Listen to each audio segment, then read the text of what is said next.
오늘 내용은 조금 어려워요. 첫 번째, 두 번째 시간에는 좀 오리엔테이션하고 좀 쉬운 얘기였다면 오늘부터는 조금 어려운 얘기가 나옵니다. 오늘은 대신 안 들으시면 다음 시간 진도가 나가기 좀 어려워요.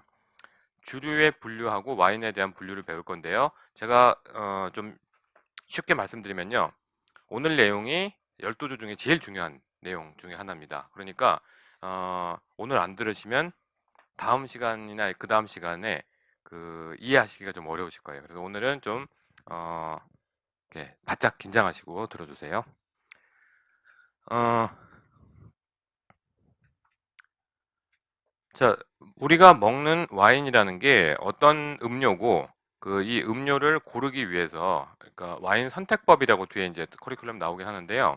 와인 선택법은 오늘 하게 될 와인 분류법을 거꾸로 하면은 그냥 선택법이 됩니다. 그래서 오늘 내용을 잘 들어주셔야지만 뭐 제가 좀 심하게 얘기하면요. 오늘 들으시고 안 나오셔도 예, 거의 다 들으신 거나 마찬가지예요. 그러니까 오늘을 바짝 긴장하고 들어주시면 되겠습니다. 자, 먼저 앞에는 조금 쉬운 내용인데 책에는 다 나와요. 그러니까 책만 보셔도 사실은 어렵지는 않으실 내용들이라서 어, 우리가 마지막 주에 그 시험 있는 거 아시죠? 네, 마지막 주에 평가. 어, 커리큘럼에 들어가 있는 걸로 제가 알고 있습니다. 예. 없어요? 네, 평가. 평가란 말이 시험이에요, 아예. 네, 평가가 시험하고 다른 말이 아니고 똑같은 말입니다. 어, 평가를 하는데요. 수업을 다 잘 들으신 분이면, 예, 첫 시간에 말씀 안 드렸어요. 예, 당연히 커리큘럼에 있으니까 커리큘럼에 맞춰서 합니다. 평가라는 말은 시험이에요. 예, 시험을 봅니다. 시험을 보는데, 어, 수업을 잘 들으신 분이면 다 맞출 수 있는 시험들을 낼 거고요. 어, 수업을 들었는데 도저히 모르겠다. 이런 내용이 나오면 저한테 항의하셔도 괜찮을 만큼의 내용을 낼 건데 어쨌든 시험이 있다라는 거는 알고 계셔야 돼요. 예, 시험을 보고 끝난다. 시험에 꽈락이 있느냐? 있을 수도 있죠. 예, 공부를 하셔야 된다는 얘기입니다. 마지막 주에 시험은 평가는요. 어, 여러분들의 수업 참여도에 따라서 필기만 할 것인지 실기도 들어갈 것인지에 대해서 그거는 그때 중간쯤 되면 말씀드릴게요. 여러분들이 출석 점수는 뭐 당연히 반영이 되고 우리가 5월 19일 날부터 실습을 나가잖아요. 실습에 나가셔서 여러분들이 만드는 와인도 또 당연히 들어가게 되고요. 제가 평가할 부분은 수업에 나왔던 내용들을 잘 틀림없이 그러니까 이게 이거라고 저게 저거라고 다르게 기억하고 계신지 않는지를 체크를 해보고요.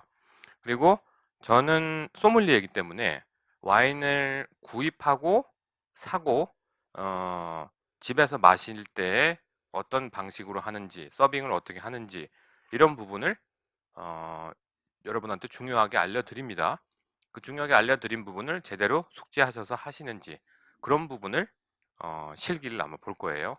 그래서 어, 그래도 여러분이 12주를 배우셨으면 뭔가 남고 갖고 가시는 게 있으셔야 되잖아요. 이렇게 배웠는데 뭐 기억도 잘 안 나고 배운지 안 배운지 뭐 정확한 정보도 아니고 이러면 곤란하기 때문에 평가가 있습니다. 저 분명히 말씀드렸어요. 나중에 가서 몰랐다 뭐 그런 얘기 들은 적 없다 이러시면 곤란합니다. 네, 오늘 내용이 시험에 많이 나올 내용들이에요. 예, 그래서 기억해 주세요. 자, 보통 우리가 음식을 얘기할 때요. 영어로 푸드라고 하잖아요. 음식하고 푸드 앤 베버리지, 그러니까 음식과 음료라고 주로 이렇게 나눠서 많이 얘기합니다. 음식은 주로 이제 조리를 해서 만드는 과정이 있는 그런 거리를 얘기하고요. 음료는 마시는 거가 되죠, 당연히. 그래서 푸드 앤 베버리지 항상 같이 다녀요. 푸드와 베버리지 따로 분류하는 게 아니라 푸드 앤 베버리지 같이 얘기하는데 그쪽에서 음식에 대해서 배우시려면은 저한테 배우실 게 아니라 이제 셰프님이나 혹은 조리하시는 분한테 배우셔야 되니까 저는 오늘 음료의 분류에 대해서 좀 말씀드리겠습니다. 첫 번째, 음료의 정의라는 건요. 사람이 마실 수 있는 모든 액체. 이거는 뭐 그냥 어려운 건 아니죠. 두 번째, 음료를 분류해 보겠습니다. 음료를 분류하는데 가장 기준이 되는 건 알코올이 있느냐, 없느냐예요. 그래서 비알코올성 음료는 알코올이 없는 거, 알코올성 음료는 알코올이 들어있는 거. 자, 와인은 어디죠? 예, 당연히 알코올이 들어있는 거죠. 예, 알코올이 들어있는 음료하고 안 들어있는 음료는 마실 수 있는 사람이 어떻게 한정이 되죠? 예, 그렇죠. 당연히 그렇습니다. 알코올이 들어있는 음료는 성년만 마실 수 있는 음료이기 때문에 갈라놨죠. 자, 비알코올성 음료는 세 가지로 크게 나뉘는데요. 소프트 음료, 영양음료, 기호음료. 이런 거 시험에 잘 안 나와요. 예, 그래도 알아놓으세요. 소프트 드링크, 예, 그 다음에 영양음료, 기호음료 이렇게 돼 있는데요. 자, 요게 중요합니다. 이거는 시험에 거의 100% 나와요. 알코올 음료는요, 세 가지로 나뉘는데, 첫 번째, 발효주라고 하는 양조주. 두 번째, 증류주. 세 번째, 혼성주. 자, 매우 중요한, 알코올 음료로 세 가지를 분류한다. 무엇입니까? 그냥 외워서 바로 나오실 수 있도록 아셔야 돼요. 발효주가 있고요. 자, 이름에서부터 특성이 나오죠. 이거는 발효를 해서 알코올을 만들었다는 거예요. 자, 다른 알코올 음료들은요, 알코올을 이제까지 우리가 따로 만들 수가, 그러니까 그 예전 얘기, 현대 말고, 따로 만들 수가 없었어요. 발효라는 걸 통해서만 자연에서 알코올을 만들 수 있었습니다. 그래서 발효주가 기본이 돼서요, 발효를 해서 알코올을 만든 거를 끓여내면요, 끓여내서 자 끓여내는데 물이 몇 도에서 끓죠? 예, 알코올은 혹시 몇 도에서 끓는지 아세요? 예, 78.5도 이렇게 끓습니다. 그러면은 대략 한 뭐 80도 정도로 끓이면요, 알코올은 끓어서 나오는데 물은 안 끓죠. 그래서 끓여내서 나오는 걸 따로 모아서 이렇게 차갑게 식히면은 알코올만 따로 빠져나옵니다. 자, 이거를 증류라고 합니다. 그래서 이렇게 만든 술을 증류주라고. 예, 소주가 전통적인, 예, 증류주예요. 우리가 흔히 마시는 그 편의점이나 이런 데서 파는 그 소주 말고요. 그 소주들은 화학적으로 이제 알코올을 만들어서 물로 희석한 거에다가 감미료를 탄 건데요. 우리가 흔히 전통 소주라고 하는 소주들은 막걸리나 청주를 증류해서 나온, 예, 그 소주들, 안동 소주가, 예, 대표적인 얘기죠. 그래서 증류주라고 합니다. 발효주가 있었어야지만 증류주가 나올 수가 있었어요. 왜? 알코올은 발효를 통해서만 만들 수 있었으니까요. 자, 증류주가 나오고 나서 술이 굉장히 다양화되기 시작했어요. 증류주는 조금 더 발효주가 뭐 10도에서 15도 정도의 알코올이었다면요, 증류주는 40도나 35도, 그 다음에 그 이상 되는, 뭐 증류를 여러 번 하는에 따라서 거의 뭐 90도나 100도 가까운 알코올을 얻을 수 있었어요. 순수 알코올에 가까운 게 나오다 보니까 여기다가 뭐 나무의 열매라든지 껍질이라든지 뿌리라든지 요거를 넣어서, 예, 침출을 시켜서 먹었습니다. 자, 요거를 혼성주라고 합니다. 우리 저 옛날에 그 할머님들이 많이 만드셨던 와인, 그러니까 포도주 있잖아요. 포도를 따서 넣으시고 설탕 붓고, 예, 소주 콸콸콸, 그게 혼성주예요. 예, 그거는 발효를 한 게 아니죠. 예, 어, 여러 가지 나무의 초근목피를 알코올에다, 증류주에다 넣어서 침출을 시킨 것, 그거를 혼성주라고 합니다.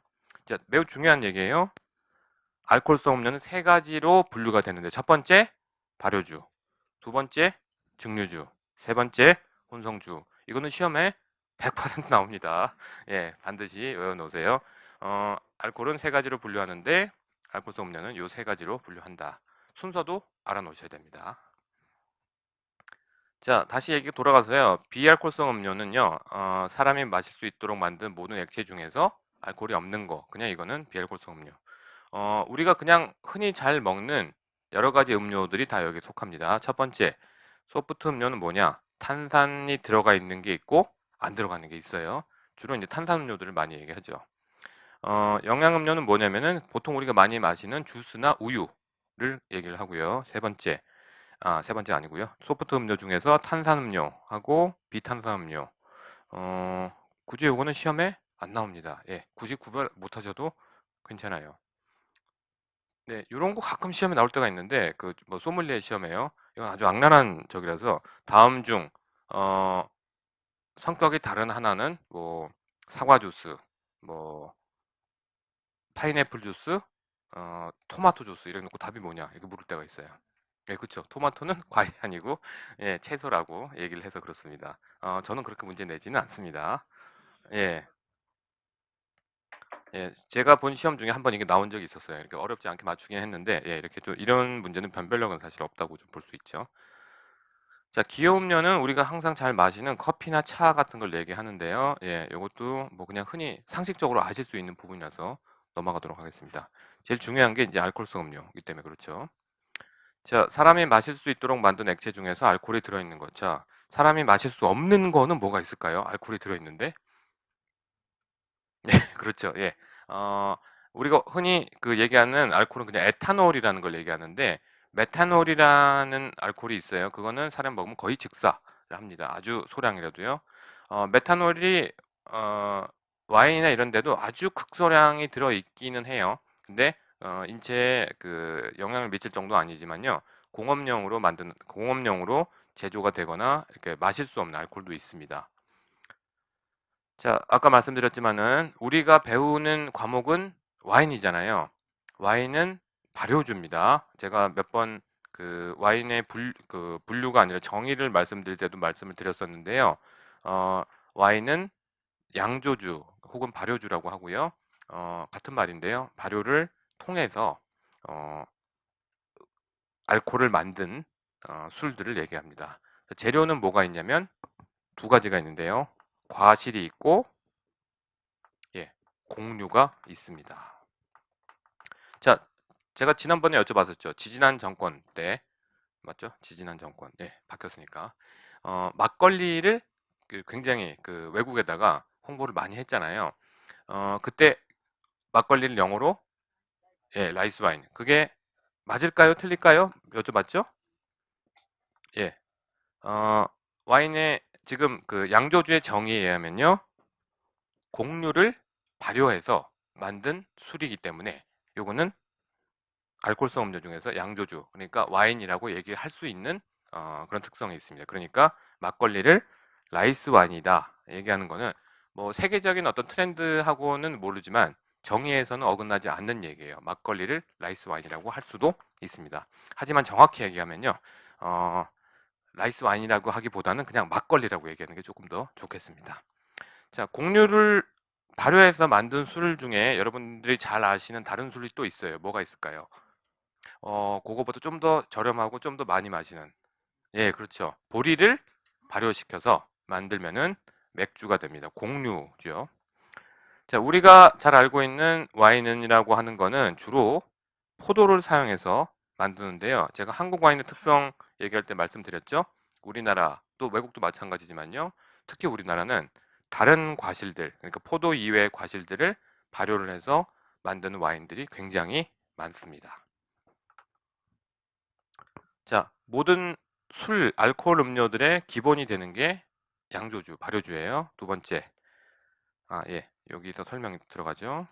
자, 과실에 함유되어 있는 당분 플러스 효모가 결합해서, 자, 요거는 나중에 발효를 라는 거 나올 때 여러분들 이제 또 술 만들어 보신 분도 계시지만요. 다시 정확히 나오고 화학식도 알려드려야 되니까요. 당분하고 효모가 결합해서 알코올하고 이산화탄소, 그 다음에 열이 나옵니다. 요게 되면은 이걸 발효라고 하고요. 발효 과정을 거친 거를 이제 양조주라고 합니다. 그 옛날 드라마 중에서요. 그 제가 이름이 정확히 기억 안 나네요. 뭐 신데렐라 언니인가? 뭐 이런 드라마 있었는데 문근영 예, 맞아요. 근데 그 드라마가 저 드라마가 맞는지 모르겠는데요. 그 아버지가 술 만드는 사람. 네, 맞아요. 아, 맞구나. 예. 제가 가끔 드라마 보면 이 드라마 저 드라마인지 그 문근영이 이렇게 아버지 김갑수 씨였죠. 예. 술을 만들면은 가끔 이렇게 자기한테 안 좋은 일이 있을 때 술독에 가서 이렇게 술독을 안고 있는 그런 장면이 나왔는데 따뜻하다고 뭐 이런 얘기를 했었어요. 근데 그게 맞는 말인 게요. 발효를 하면요. 부글부글 끓어오릅니다. 부글부글 끓어오르고 열이 나오기 때문에 술독을 안고 있으면 따뜻해요. 예, 근데 잘못하면 되는 경우도 있어요. 항아리니까 그런데 그 발효가 되고 있을 때는 온도가 굉장히 뜨거울 때도 있어서 만지면 굉장히 뜨거운 어, 발효 중에는 열이 좀 많이 나요. 그리고 냉장고 선전 중에서요. 백종원 씨도 나왔던 것 같은데 LG 뭐 이런 얘기 하면 되는지 모르겠는데 LG에서 뭐 김치가 익는 소리가 어쩌고 이런 거 있잖아요. 예, 실제로 발효가 되면은 소리가 납니다.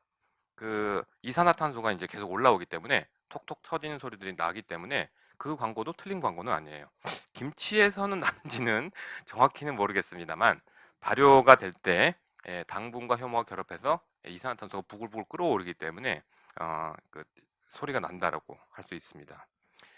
나중에 여러분들이 또 가서 실습도 하시지만 집에서도 와인 만드시기 그렇게 어렵지는 않아요. 포도를 잘 이렇게 으깨 놓고 거기다가 이제 효모는 사실은 포도 껍질에 있는 거라고 얘기는 하는데 그러기에는 좀 많이 부족해요. 그래서 요즘에는 이제 처리들이 많이 되기 때문에 효모를 일부러 따로 넣습니다. 넣고 나서 이렇게 해놓으면요, 진짜 부글부글 끓어올라요. 한 뭐 일주나 한 10일 정도 부글부글 끓어오르면은 잠깐 공기 좀 빼주고 뭐 잠깐 공기 빼주고 이런 식으로 하는데요. 진짜 끓어오르는 거 볼 수 있어요. 자, 그리고 효모와 당분이 결합해서 이렇게 되는 게 발효다라고 하는 거는 발효 과정에 다시 나오겠지만 요거는 시험에 100% 나와요. 이것도 외워놓으세요. 발효란 무엇인가 하면은 이렇게 그냥 써주시면 됩니다. 과실이나 혹은 곡식에 있는 당분 에다가 효모가 결합해서 알코올이 생성되고 이산화탄소와 열이 나오는 것. 예, 요거는 외워놓으세요. 예, 외워놓으시면 여러분들 앞으로 평생 동안 술에 대한 공부를 하신 데는 유용하게 써먹을 수 있습니다. 자, 두 번째는 이제 우리는 와인, 과실 원료로 만든 거는 양조주를 우리가 흔히 와인이라고 얘기한다고 했죠. 그게 다른 과실이 붙으면 앞에 다른 과실 이름이 붙어서 사과로 만들면 사과 와인, 오미자로 만들면 오미자 와인 이렇게 이름을 붙입니다. 자, 곡류로 만들면요, 다 똑같긴 한데요. 과실만큼 당분이 막 많이 들어있진 않아요, 곡류가. 자, 죄송합니다. 많이 들어있지 않다는 게 아니고요.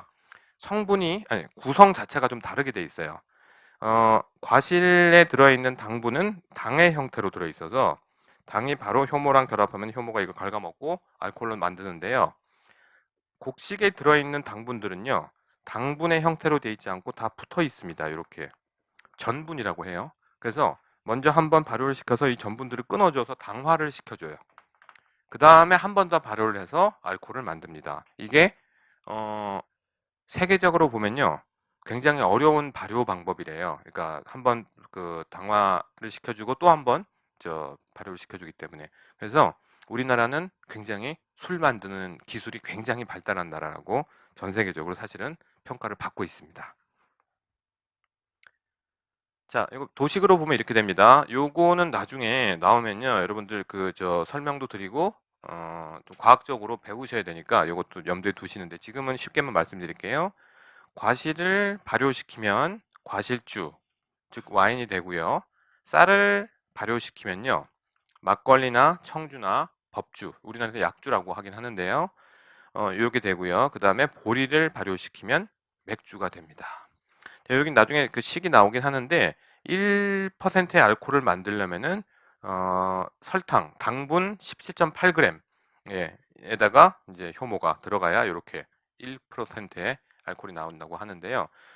나중에 양조를 전문적으로 하시게 되면요, 요 식을 외우시게 돼요. 얼마의 설탕을 넣어야지만 1%의 알코올이 나온다. 내가 만들려고 하는 집에 포도를 재배를 하시고 와인을 만드시려고 하는데 당도가 우리나라는 말씀드렸지만은 많이 나오지 않아요, 포도가. 그러다 보니까 필수적으로 가당을 하게 되는데 설탕을 좀 넣어야 되는데 설탕을 얼만큼 넣을 것이냐는 가지고 있는 그 포도에 얼만큼의 당분이 나오냐에 따라서 얼만큼의 알코올을 더 빼기 위해서 당분을 얼만큼 더 넣어야 되느냐를 계산하기 위해서는 반드시 알아놓으셔야 돼요. 예, 뒤에 한번 더 나오긴 하지만 미리 알아놓으시면 좋겠습니다. 자, 알코올 음료 두 번째는 증류주입니다. 예, 증류주는 여러분들이 많이 드시는 소주를 포함해서 네, 좀 알코올이 좀 높은 고도주들을 많이 얘기하는데요. 예,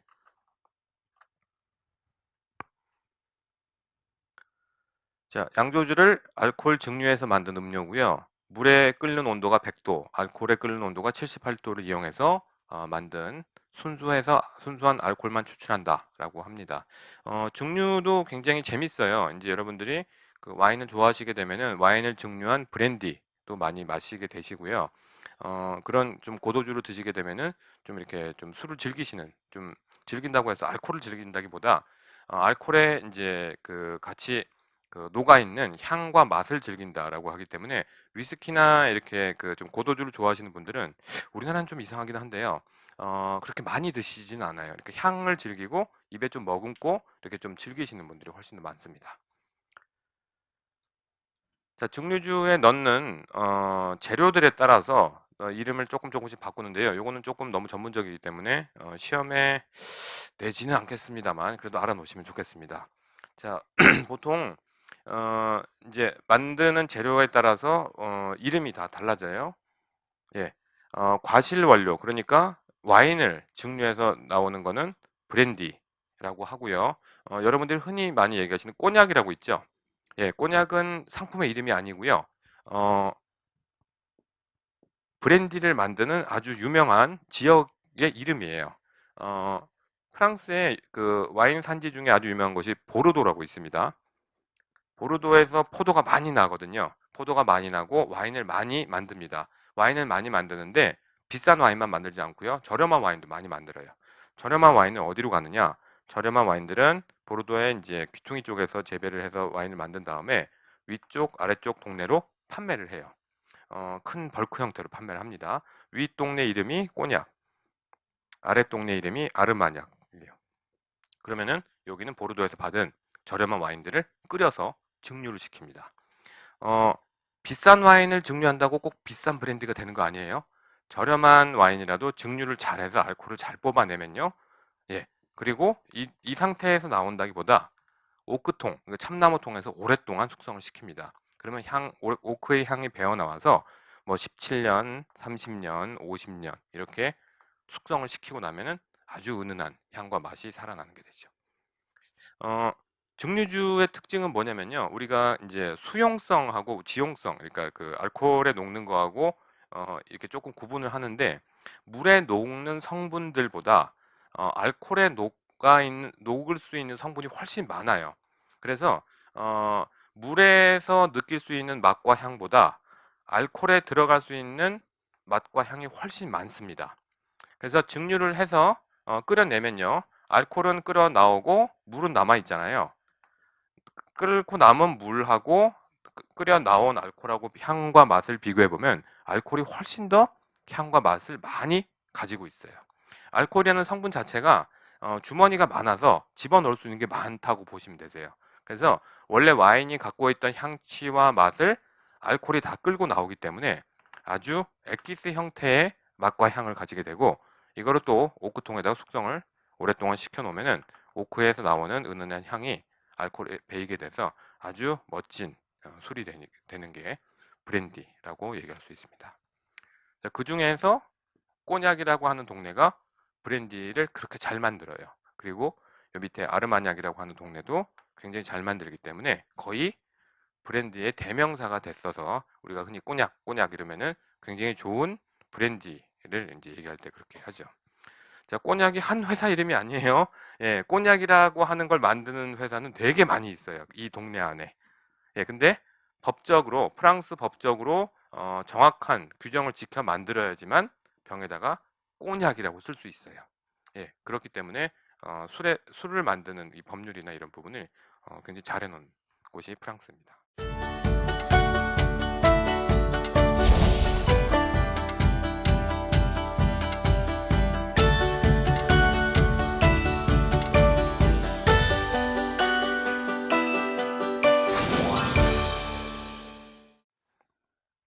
자, 그리고 그때도 말씀드렸는데 여기 파리가 있잖아요, 프랑스에. 그리고 여기 샹파뉴라는 데가 있습니다. 샴페인을 만드는 곳이고요. 대략 이쪽을 자르면요, 와인을 만들 수 있는 지역은 요 남쪽. 예, 위쪽은 추워서 와인을 잘 못 만들어요. 어, 포도를 재배하기는 하는데 날씨가 추우니까 포도가 완숙돼서 익지는 않습니다. 우리도 이제 시장 가끔 가보면요, 포도 알갱이들이 어떤 거 빨간 것도 있고 어떤 거 파란 것도 있고 막 이렇게 섞여 있는 포도 있잖아요. 잘 익은 거는 다 빨갛게 되는데요. 빨갛거나 검게 되는데 잘 익지 않으면은 빨간 거, 초록색, 빨간 거, 초록색 이렇게 섞여 있는 포도들이 있어요.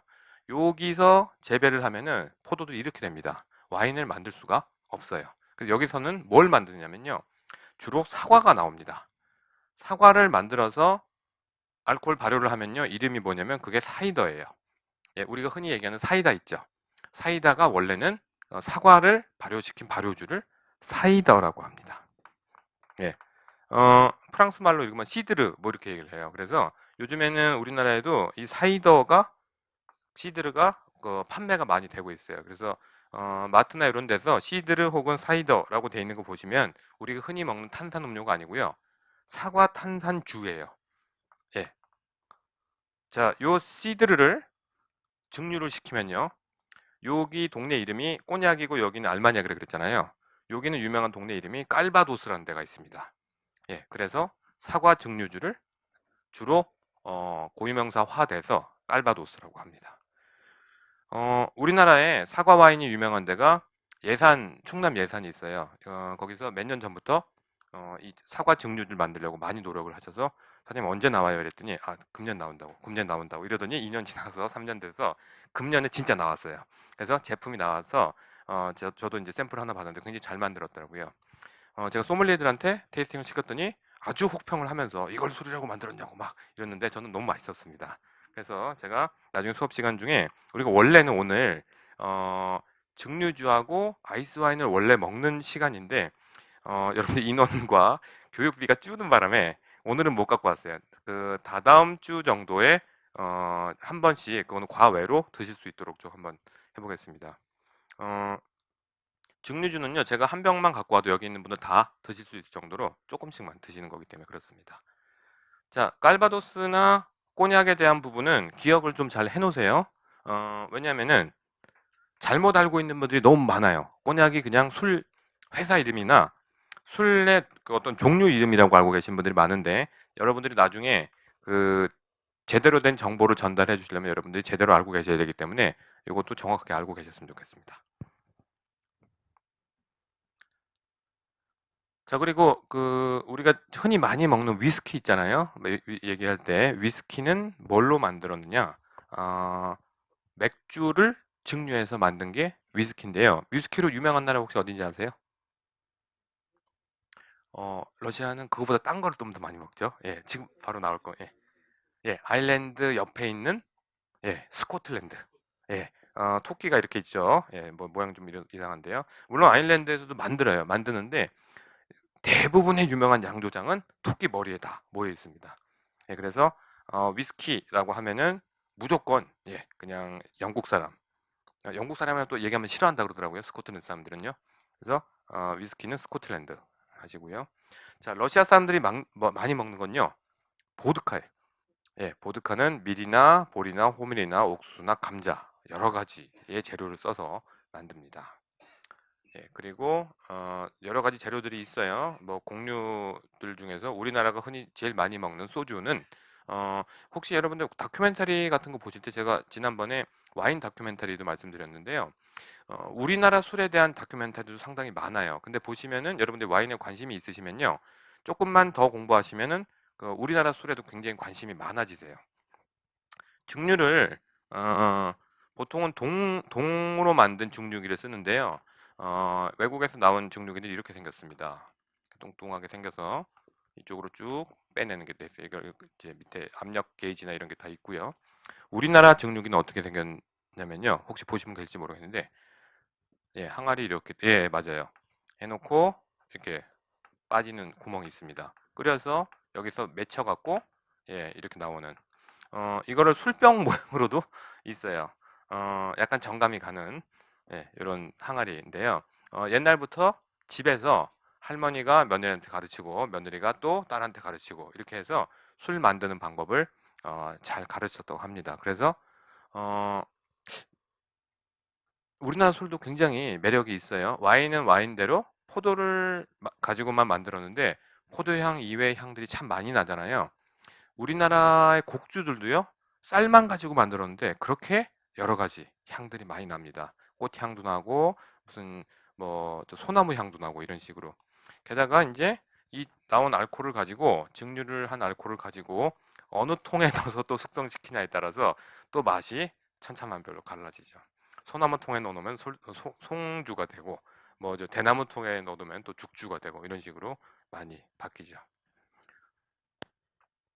예, 그러니까 우리나라뿐만 아니라 양조 문화가 발달한 나라들은 발효주뿐만 아니라 발효주부터 시작해서 증류주를 상당히 많이 만드는 나라들이에요. 그렇기도 하고 알코올의 보존성이나 이런 부분에서는 알코올 도수가 높으면 높을수록 향도 더 오랫동안 지속이 되고 또 보관성도 좋아지기 때문에 증류를 시켜서 보관을 하고 오랫동안 먹는 거를 해온 나라들은 일찍부터 술을 만들어 먹었다. 이런 나라들이라고 얘기할 수 있겠습니다. 자, 그리고 이제 뭐 다른 재료들이 많이 있어요. 용설란이라고 해서 그 선인장의 일종인데, 요거를 증류하면은 데큘라라고 하는, 예, 그, 어디죠? 나라 이름이? 예, 멕시코에서 많이 먹는. 여기는 보니까요, 멕시코 같은 데서는 여기다가 그 애벌레를 넣어서 먹더라고요. 예, 꽤 어떻게 먹어 하는데 우리나라들도 많이 먹잖아요. 예, 그런 데들도 있고요. 그리고 사탕수수를 증류하면 럼이라고 하는 술을 만듭니다. 어, 이거 여러분들이 지금 기억하신다 하더라도 시험 때 되면 다 잊어버리세요. 예, 나중에는 이거 다 헷갈려요. 용설란으로 만든 게 럼이었지, 뭐 곡률로 만든 게 브랜디였지 이런 식으로 돼버리니까 그냥 지금 잘 기억하시고요. 외우실 수 있을 때 나중에 외우세요. 어차피 이건 잘 안 외워져요. 네, 제일 잘 외우는 방법. 술집에 가서 술을 드시면서 공부하시는 게 가장 잘 외워집니다. 아, 이게 뭘로 만들었지? 이렇게 되는 부분이에요. 네, 수업 시간에 이거 다 안 마십니다. 예, 제가 가지고 오는 거 요거 하나 정도, 요거하고 요 정도 갖고 올 거예요. 네. 어, 알코올이 굉장히 세기 때문에 조금만 드셔도 쉽게 취합니다. 예, 많이 안 드려요. 자, 세 번째 혼성주인데요. 사실은 저 음료 공부하는 사람들을 제일 많이 공부하는 건 이 혼성주예요. 왜냐하면은 바리에이션이 너무 많기 때문에 뭐를 넣느냐에 따라서 이름도 바뀌고 뭐도 바뀌고 좀 성분도 바뀌고 이러기 때문에 그렇습니다. 영어명까지 굳이 외우실 필요는 없고요. 그냥 발효주, 증류주, 혼성주 요 정도만 알고 계시면 좋겠습니다. 자, 혼성주는요. 아까 나왔던 증류주에다가 식물에 자, 요거 외우셔야 돼요. 초, 근, 목, 피. 요 네 가지 중에 하나를 넣거나 혹은 두 가지 이상을 넣거나 이렇게 해서 만든 술입니다. 예, 근데 용어에서 조금 혼란이 있을 수 있는데요. 증류주 중에서 당분을 상당량 함유하고 있는 약간 단 음료는 리큐르라고 얘기하는 경우들이 많아요. 근데 요거 용어는 좀 헷갈릴 수 있습니다. 보통 리큐르라고 얘기할 때는요, 요런 의미도 있고요. 과실의 즙에다가 알코올을 섞은 거를 또 리큐르라고 얘기하는 경우도 있어요. 그래서 그거는 그냥 구별해서 쓴다기보다 혼용해서 쓴다라고 생각하시면 되겠습니다. 우리가 흔히 와인하고 비견되는 그러니까 알코올을 발효해서 나온 와인이 아닌 거를 얘기할 때 리큐르라고 얘기하는 경우가 많아요. 그러니까 주정, 알코올에다가 과실즙을 섞었을 때 그건 리큐르지 와인이 아니다라고 얘기하는 경우도 있기 때문에 그런 정의들을 좀 알고 계시면 좋겠습니다. 자, 요거까지 외우실 필요는 없는데 이건 시험에는 아니 우리 시험에는 안 나올 거고요. 그 음료하는 시험에는 많이 나와요. 그 뭐를 넣어서 저기 침출을 시켰냐에 따라서 약초나 향초 리큐르가 있고 예, 요거는 뭐 이름까지는 다 얘기 안 하겠습니다. 뭐 이거는 나중에 칵테일 공부하실 때 해야 되는 거라서 자, 감귤류를 넣으면은 뭐 요거하고 요게 있는데 아주 유명한 거예요. 예, 그다음에 핵과류, 어, 그다음에 장과류 이렇게 있는데 요거는 이제 딸기류를 얘기하죠.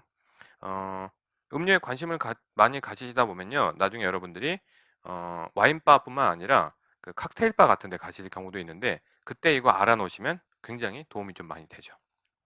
어, 저는요. 그 칵테일바를 한 분기에 한 번 정도는 가는 것 같아요. 왜냐면 후배들이 많이 있거든요. 가면은 이제 와인을 마실 때하고는 좀 다르게 힐링이 되는 그런 경험들을 많이 하고 와요. 그 바텐더들은 상대방의 어떤 그 기분과 감정을 잘 읽어내. 물론 이제 소믈리에도 마찬가지지만요.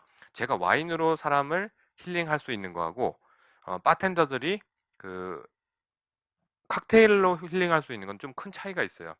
칵테일은 좀 힐링이 많이 되는 그런 음료들 중에 하나예요. 알코올도 높지 않은 경우도 있고 마시면은 진짜 위로가 되는 경우들이 많기 때문에 위로가 필요할 때는 바텐더들을 찾아갑니다.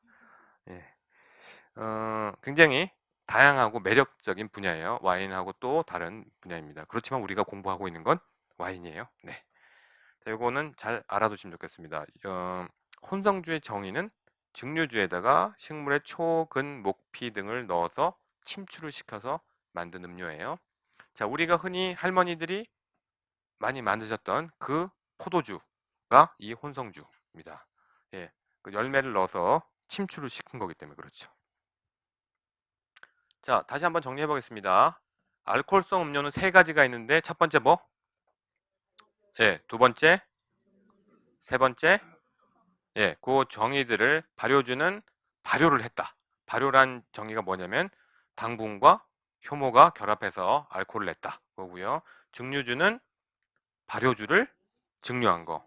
세 번째, 혼성주는 증류주에다가 초근 목피를 넣어서 침출을 시킨 것. 예. 요거는 시험에 반드시 나옵니다. 다 알고 계셔야 돼요. 오늘 안 나오신 분들은 모르셔도 제가 어쩔 수가 없죠. 자, 오늘의 사실 핵심으로 할 분야는 요겁니다. 와인에 대한 분류예요. 어, 자, 레드 와인 다 드셨나요? 예, 그 품평 다 쓰셨으면요. 화이트 와인도 오픈을 좀 해보시겠습니다. 오늘 화이트 와인은요. 그 품평지뿐만 아니라 제가 따로 드린 설문지가 있어요. 그것도 좀 같이 작성을 해주세요. 네.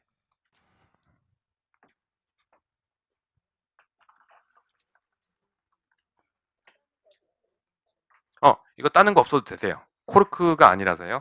예, 돌려서 따시면 됩니다.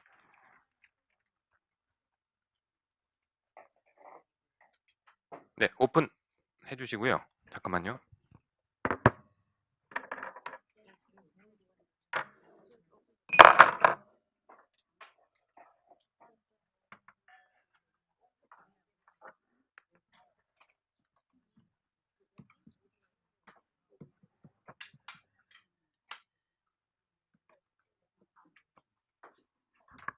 멈추면 좀 얘기해주세요. 자, 그 스크류캡 같은 경우도 오픈할 때 말씀드렸지만 꼭지를 따는 것보다 밑단을 따시는 게 조금 더 수월합니다. 네, 와인. 예. 15도. 네. 레드 와인 이름이요. 오늘의 레드 와인은요. 재료가 뭘까요? 예, 다 보셨나요? 예. 오늘 제가 요걸 갖고 온 이유는요. 우리나라에 여러 가지 과실 갖고 만든다고 말씀드렸는데 굉장히 인기 있는 과실 중에 하나예요. 전북 부안에 거기 그냥 뽕주라고 얘기를 하는데요. 이름이 아예 그냥 부안에서 뽕주라고 뽕와인 얘기하는데 정확한 이름은 강산명주라는 회사에서 만든 오디 와인. 강산 오디 뭐 이렇게 얘기합니다. 저희가. 네, 멈췄어요. 몇 도예요? 13도. 예. 예, 오디에. 예. 오디인데 조금 달죠? 좀 많이 단 편이에요. 오디 와인은 조금 달게 만드는 경향들이 있어서 예. 자, 화이트 와인을 제가 칠링을 여기서 했는데 온도가 지금 딱 12도에서 멈췄어요. 아주 딱 마시기 좋은 온도입니다. 오픈해서 네, 드셔보세요.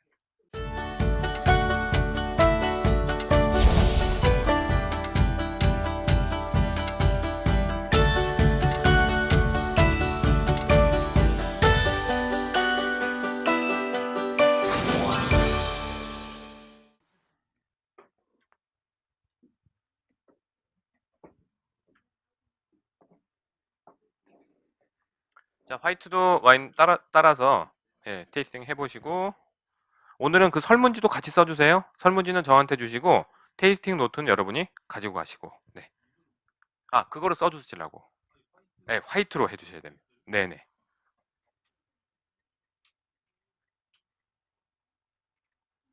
너무 많이 주시는 것 같아요. 네. 애정이 넘치셔서. 인원이 많지 않기 때문에 조금씩 더 드셔도 괜찮을 것 같아요. 설문지는 화이트 와인 해주시는 거세요. 예.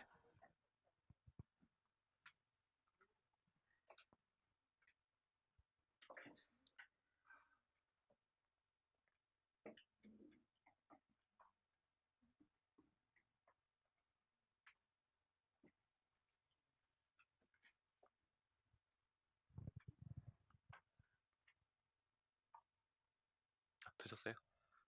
네. 아, 예, 예. 아유, 감사합니다.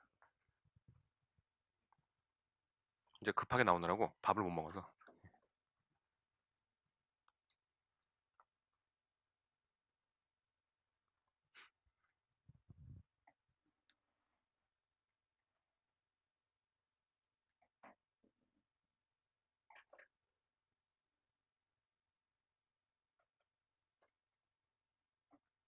예, 지금 온도가 12도 정도 되니까, 어, 아마 취향에 따라서 조금 더 시원하게 드시는 게 맛있다고 느끼실 분도 있을 것 같아요. 자, 화이트 와인 좀 어떠세요? 음, 본인의 취향이 아니다. 이런 분도 있으실 수 있을 것 같아요. 어, 그러니까 설문지는 냉정하게 써주세요. 네. 자기 취향이 아니시면은 아니라고 분명히 써주셔도 괜찮습니다.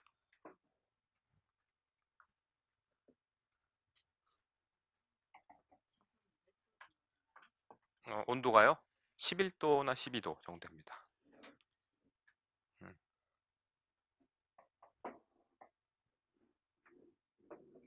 음, 근데 뭐 온도를 이렇게 듣고 쓰시는 것보다 본인이 그냥 생각하기에 너무 차다, 아니다, 요 정도로 써주시면 됩니다.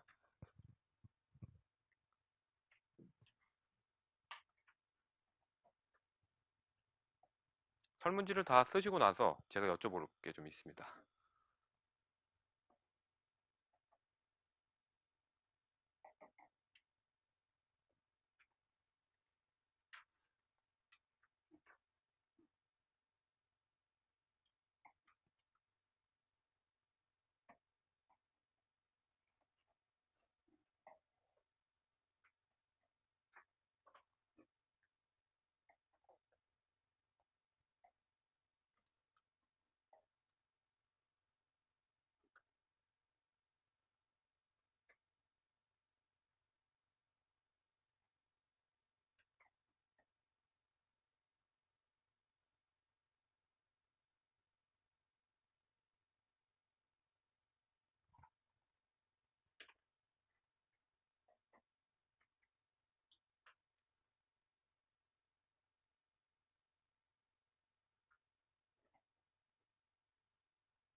자, 혹시 설문지는 다 쓰셨어요? 그러면 저 뒤에서 앞으로 조금 모아주세요.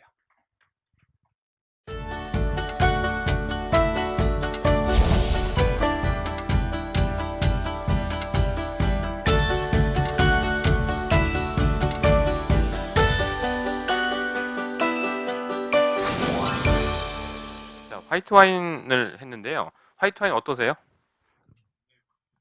좋으신 분도 있고 싫으신 분도 있으세요, 혹시? 예, 그쵸. 예, 있습니다. 어, 요 와인이 좋은 와인일까요? 아니면은 조금 덜 좋은 와인일까요? 예, 제가 혹시 먼저 말씀드리면 평가에 좀 지장이 갈까봐 상을 좀 많이 받은 와인이에요. 근데, 어, 저도 이제 그 심사위원일 텐데 제가 아는 그 와인의 맛이 아닌 경우들이 있었어요. 그러니까 품평회 죄송합니다. 이거 혹시 방송 나가면 사장님 보시면 기분 언짢아하실 수 있는데 그런 경우들이 가끔 있었어요. 그러니까 제가 마시던 그 와인이 아니고 따로 만들어서 보내주시거나 품평회 같은데 그런 경우들이 가끔 있어서 이 와인이 꼭 그렇다기보다는요. 저희 동굴에서 품평회 할 때는요. 품평회 한다고 와인 따로 보내달라 안 그러고요. 저희가 받은 와인 중에서 무작위로 꺼내서 그래서 평가를 합니다. 그래야 정확한 평가가 나올 수 있기 때문에. 어, 그리고 우리나라 와인들이 처음에도 말씀드렸는데 품질이 조금 어, 이렇게 좋았다가 나빴다가 이런 경우들이 가끔 있어요. 요즘 많이 개선이 되긴 했는데요. 어, 제가 재작년에 칠레를 갔다 왔었거든요. 칠레는 그때 한 번도 말씀드린 것 같긴 한데요. 그 되게 넓다 보니까 칠레 자체가 이렇게 길고 넓어 보이지는 않는데 가보니까 되게 넓더라고요. 이렇게 제가 포도밭이 보이길래 저기 어디 포도밭이냐 이랬더니 몬테스 알파 포도밭이래요. 아, 그렇구나 하고 뭐 1시간 정도를 또 달려서 갔습니다. 여기는 어디 포도밭이냐 그랬더니 똑같이 몬테스 알파 포도밭이라고. 예. 가봤더니 와인 만드는 탱크가 엄청나게 큰 탱크가 막 수백 대씩 있더라고요. 그리고 오크통도 막 몇백 개씩 있고요. 큰 탱크에서 품질 관리 잘 하니까 이 탱크나 저 탱크나 맛이 똑같은데요. 우리나라 같은 경우는 작은 탱크를 써요. 그러니까 좀 큰 데들이라 하더라도 뭐 10톤짜리, 작은 데들은 500kg짜리도 있고 막 300kg짜리도 있고. 그러니까 이 탱크의 맛하고 이 탱크 맛이 달라요. 기술 관리 잘 하시면 그걸 좀 블렌딩을 한다든지 이렇게 항상 일정하게 맛을 내는데 그게 잘 안 돼서 저희가 주문했을 때는 맛있는 와인이 왔다가 다음번에 주문했더니 신와인이 오는 경우도 가끔 있었습니다. 그때는 좀 말씀 많이 드려요. 품질을 일정하게 해달라고. 어, 샴페인이라는 거 있죠. 샴페인이라는 거 보시면은 아주 비싼 샴페인 말고는 연도가 안 써 있어요. 넌 빈티지라고 해서요. 빈티지 없이 만듭니다. 넌 빈티지라고 돼 있거나 아예 연도가 안 써 있어요. 연도가 써 있는 거는 뭐 2009년 이런 거는 2009년에 나온 포도만 가지고 만들었다고요. 넌 빈티지라고 하는 거는 앞에 해, 뒤에 해, 뭐 몇 년 전에 해 거를 섞어서 만들었다는 거예요. 근데 희한한 게 뭐냐면 이 넌 빈티지들은 맛이 다 똑같아요. 작년에 사 먹어도 똑같고 금년에 사 먹어도 똑같고 내년에 사 먹. 그만큼 매년마다 맛이 다를 텐데도요. 블렌딩을 기가 막히게 해서 똑같은 품질을 유지하는 게 며느리도 모르는 비법이라고 예, 한답니다. 많이 오랫동안 만들어 왔고요. 그만큼 요거 블렌딩 하는 거를 한번 한 장면 보여준 적이 있었어요. 여러 사람이 거기 대표 5명들이 모여갖고 각 탱크에서 나온 와인들을 다 조합을 하면서 마시고 있는데 야 이걸 어떻게 기억을 하고 어떻게 그렇게 맛을 일정하게 내냐 싶을 정도로 정밀하게 하고 있더라고요. 우리나라도 사실 만든 지 얼마 안 됐기 때문에 곧 이런 날이 올 거라고 생각은 하고 있습니다.만 아직까지 조금 아쉬운 점이 없지 않아 있어요.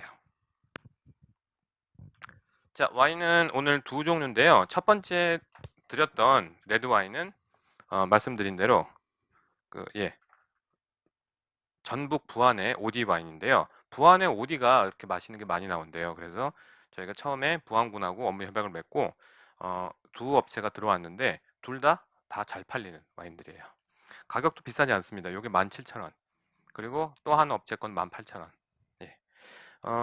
여기는 이제 강산명주라고 하는 곳이고요. 요거는 부안군에서 술을 좀 만들어 봐라라고 이제 지원을 받은 곳이고 동진주조라는 곳이 또 있는데요. 거기는 제가 그 전북 쪽에는 양조장들이 좀 큰 데들이에요. 왜냐하면 옛날에 복분자나 혹은 막걸리를 많이 이렇게 만들었다가 복분자가 이제 사업이 확 망하고 막걸리도 좀 확 꺼지고 이래갖고 공장을 100%다 가동을 안 하고 한 3분의 1만 돌리고 이런 경우들이 있더라고요. 부안에 가서 가봤더니 어, 탱크에 있는 오디 와인을 직접 이렇게 꺼내서 줬어요. 너무 맛있더라고요. 막 탄닌감도 좋고 그랬는데 아 이렇게 되면 안 팔릴 것 같아서 설탕 많이 넣고 단 와인을 만든다고. 제가 그래서 이 와인도 충분히 좋으니까 이 와인으로도 한번 와인 내보면 좋겠다고 말씀드렸더니 굉장히 심각하게 고민하더니 제품을 내셨더라고요. 금년에 처음 나왔어요. 저도 아직 못 먹어봤는데 프리미엄 오디라고 해서 가당 안 하고 예 그냥 제가 그래서 제가 1000병 정도는 팔아드리겠습니다. 이런 얘기 했어요. 여러분들이 꼭 사주셔야 1000병을 팔 수가 있어요. 뭐냐면요. 외국 사람들이 오면은 단 와인을 딱 주면요. 야, 너희 나라 수준이 이렇게밖에 안 돼. 라는 식으로 막 깔보는. 왜냐면은 외국에서는 단 와인을 잘 안 먹기 때문에. 우리나라는 단 와인이 지난번에도 말씀드렸지만 우리나라 음식과 잘 맞는 경향이 있습니다. 그래서 저는 처음에는 단 와인보다는 드라이한 와인 얘기를 많이 했다가 제가 한국 와인을 알면서 좋아하게 되면서부터는 우리나라 스윗한 와인도 충분히 우리나라 음식과 잘 맞고 어떤 경쟁력이 있다라고 말씀을 드려요. 근데 소믈리에들은 절대 그렇게 생각 안 합니다. 예, 단 와인이라고 해서요. 너무 달거나 아주 막 디저트 와인 정도가 아니라요. 약간 잔단감이 있는 와인들이 우리나라 갈비찜이나 불고기랑은 아주 잘 맞아 떨어지기 때문에 특히 또 전 세계에서요 김치하고 맞짱 뜰 수 있는 와인이 없습니다. 김치가 워낙 세기 때문에 완전히 김치에 확 밀려버리거나 아니면은 김치랑 싸우거나 이렇게 되는데 우리나라 약간 단 와인은요 김치까지도 잘 소화할 수 있는 그런 와인들이 많아요. 그래서 특히 이제 묵은지 갖고 보글보글 끓인 예 찌개 같은 경우 배고프네. 그런 그저 찌개 음식들은 특히 국물 음식은 와인하고 거의 상극인데요. 우리나라 와인들은 국물까지도 부드럽게 만드는 경향들이 있기 때문에 큰 장점이라고 볼 수 있어요. 예, 그런 의미를 아시고 와인 드시다 보면은 우리나라 와인들이 점점 좋아집니다. 자, 그래서 외국 사람들한테 얘기할 때 단와인이라고 얘기하는 건 시간이 많이 걸려요. 그걸 다 설명해 줘야 되는데 그 사람들이 다 알아듣지도 못합니다. 그래서 그 부안에 오디 와인인데 프리미엄 오디를 좀 만들어 달라고 했던 게 오디 자체가 원래 와인으로 만든 게 굉장히 좋은 과실인데 되게 떡떠름하고 아주 그 뭐랄까요? 탄닌감이 아주 센 와인이 나오거든요. 그래서 전북 쪽에도 이렇게 좋은 와인이 나온다. 우리나라에도 이런 오디 와인 좋은 게 있다라고 좀 보여주기 위해서 좀 내보자고 했더니 제 말씀을 많이 수용해 주셔서 전격적으로 내주셨어요. 그래서 제가 팔아드려야 되는 예, 그런 입장이 있습니다. 한번 드셔보시고요. 뭐랄까요? 수입 와인하고 조금 좀 맞짱 뜰 수 있는 정도 와인인데 수입 와인하고 특성하고 조금 달라요. 그렇지만 좋은 와인이기 때문에 여러분한테 좀 추천드립니다. 자, 오늘의 핵심 내용입니다. 와인 특성에 따른 와인 분류. 예. 자, 와인 특성에 대한 와인 분류. 와인은 7가지로 분류할 수가 있는데 오늘 7가지 다 못하고요. 오늘은 6가지 하고 다음 시간에 7번째 거를 배웁니다. 와인을 딱 사려고 봤더니 와인샵 안에 와인이 한 3,000개가 있어요. 자, 뭘 어떻게 골라야 될까? 자, 할 때 이거를 생각하시고 고르시면 되세요. 자, 제목부터 우선 먼저 보겠습니다. 와인 특성에 따른 와인 분류 첫 번째 뭘로 분류하냐면요. 저희 근데 책에 다 나오죠. 예, 처음에는 색깔에 따른 분류입니다. 색으로 먼저 와인을 분류를 하고요. 두 번째는 예, 지역에 따른 분류고요. 세 번째는 단맛이 어느 정도이냐에 따라서 또 분류를 하고 네 번째는 예, 바디감이라고 하는데 무게감이에요. 예, 다섯 번째는 예, 제조법에 따른 분류. 여섯 번째는 예, 와인의 용도에 따른 분류고요. 마지막이 포도 품종에 따른 분류인데 포도 품종은 너무 많기 때문에 다음 시간에 합니다. 자, 요 순서대로 하나씩 보도록 하겠습니다. 자, 첫 번째입니다. 와인 색으로 분류합니다. 와인은 몇 가지 색이 있을까요? 예, 책에 다 나오니까. 예, 그러네요. 원래는 다 물어보면은 두 가지요 라고 얘기를 많이 하세요. 화이트하고 레드 이렇게 얘기를 하시죠. 자, 화이트하고 레드 이게 색깔에 따른 분류지만 용도에도 많이 밀접하게 연관이 돼요.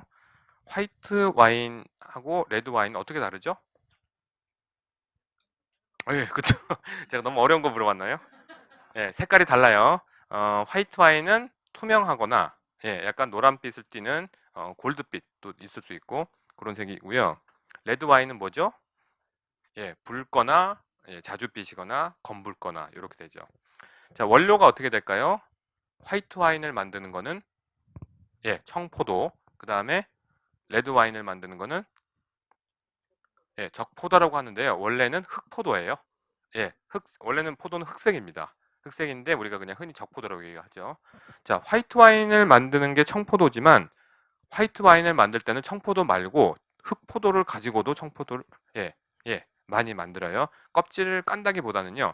포도의 처음에 즙을 쫙 내놓습니다. 이렇게 압착을 해서요. 즙이 쭉 나오면 포도즙이 나오죠. 포도즙을 껍질하고 같이 발효를 시키면 레드 와인이 되고요.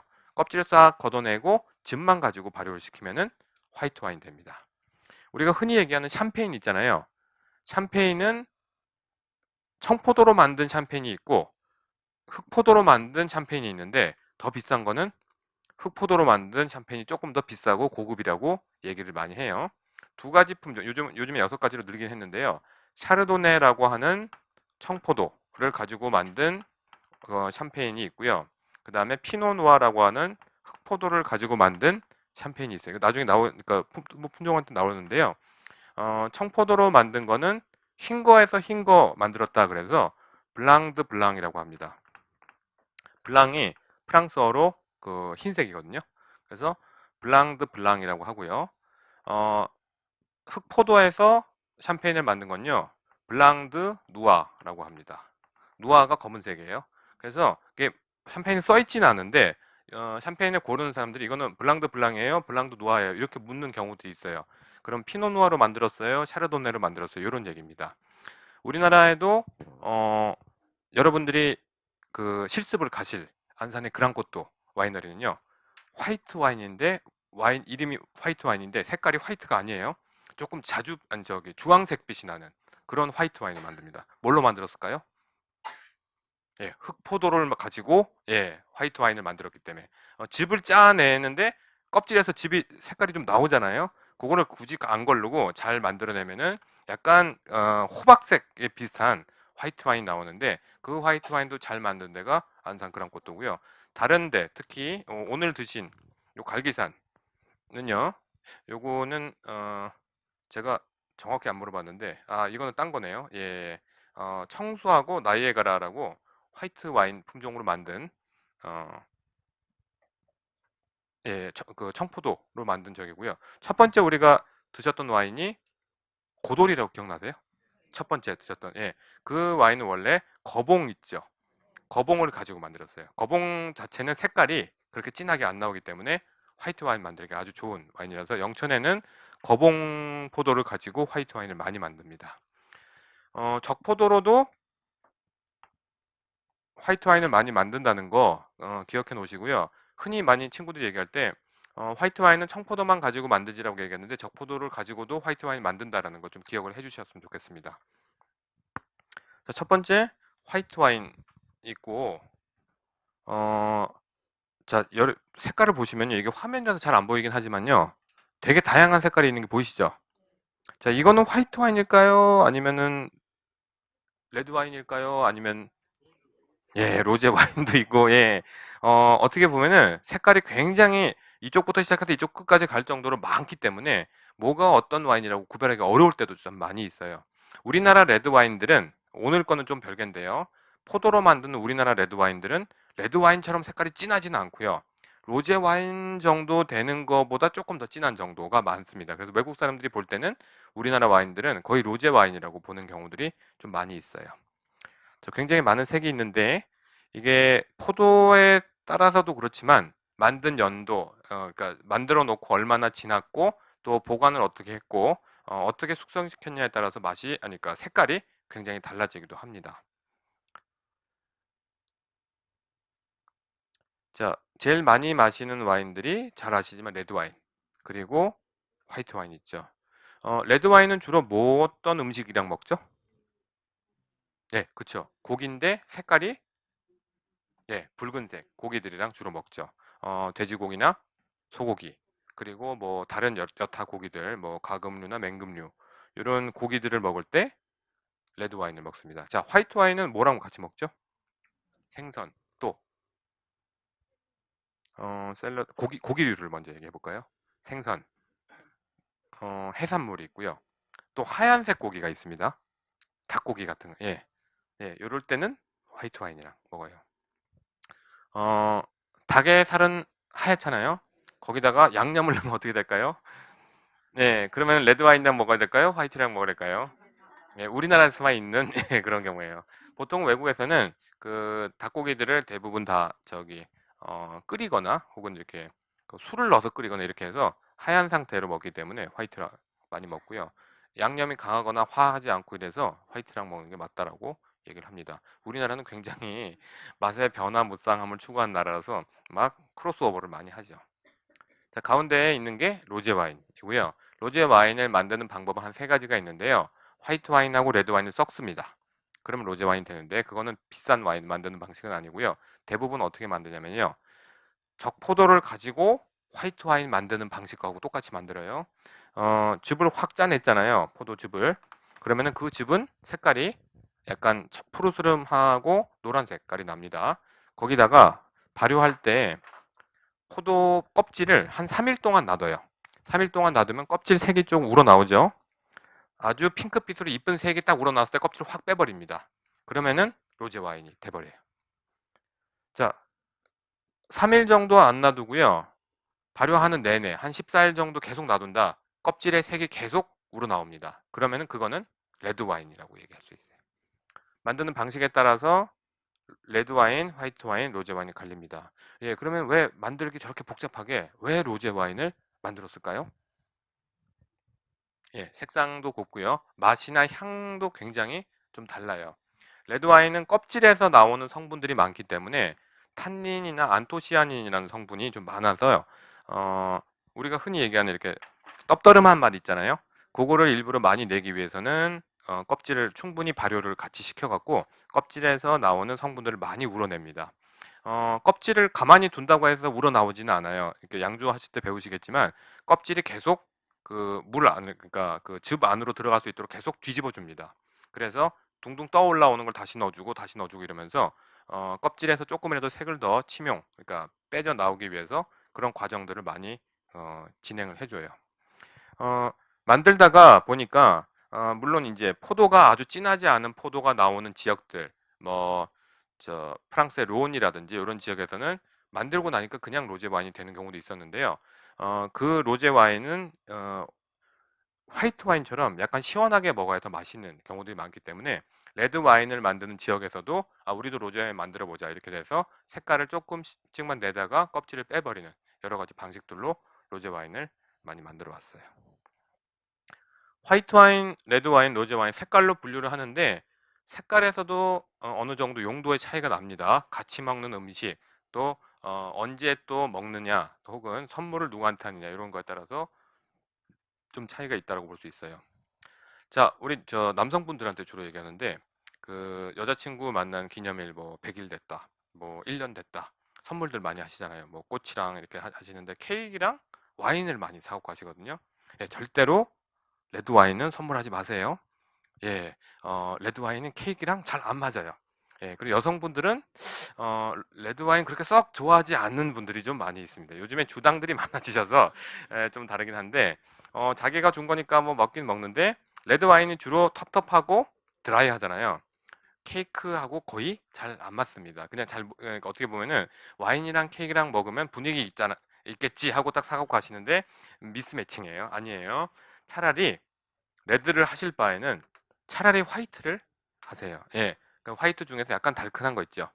그러면은 여자친구가 와인을 좋아하든지 않든지 간에 그거는 잘 맞는 매칭이 됩니다. 케이크하고 예, 화이트 와인하고. 자, 조금 더 머리를 쓰셔서 화이트 와인 말고 로제 와인을 사고 가세요. 예, 색깔도 너무 이쁘고요. 여자친구가 참 좋아할 만한 예, 여러 가지 매칭. 로제 와인은 너무 달지도 않고 너무 드라이하지도 않아요. 그러니까 달큰한 케이크랑 먹기에는 우리나라 사람 입맛에는 딱 좋습니다. 예. 어, 여성분들은요, 남성분들한테 정확히 얘기를 좀 해주세요. 나 로제 와인이 먹고 싶다고, 먹고 싶단 말이야라고 얘기를 해줘야지, 그런 게 있구나라고 사오게 되지. 어떤 분들은 그렇게 얘기해줘도 안 사와요. 못 사와요. 뭔지 어딘지도 몰라서. 예. 아들한테는 반드시 얘기를 해주셔야 돼. 뭐라고 얘기했는지 정확히 듣고 그대로 해라. 네가 머리 굴려서 뭔가 다른 거 하려고 하지 말고 정확히 해줘야지만 만족을 줄 수가 있어요. 어, 요즘 영화에도 보면은 이제 와인들을 많이 매칭해 나오는데요. 잘 한 데도 있고 안 한 데도 있어요. 그러니까 그런 거는 여러분들이 드셔보시면 바로 아세요. 케이크랑 뭐 매칭하려면 이런 게 좋고 뭐 다른 음식이랑 뭐 물론 그날 스테이크를 먹으려고 레드 와인을 사갖고 갔다. 그건 뭐라고 하는 건 아니죠. 근데 보통은 분위기 잡을 때는요. 식사 다 하고 나서 하잖아요. 그럴 때는 훨씬 더 좋습니다.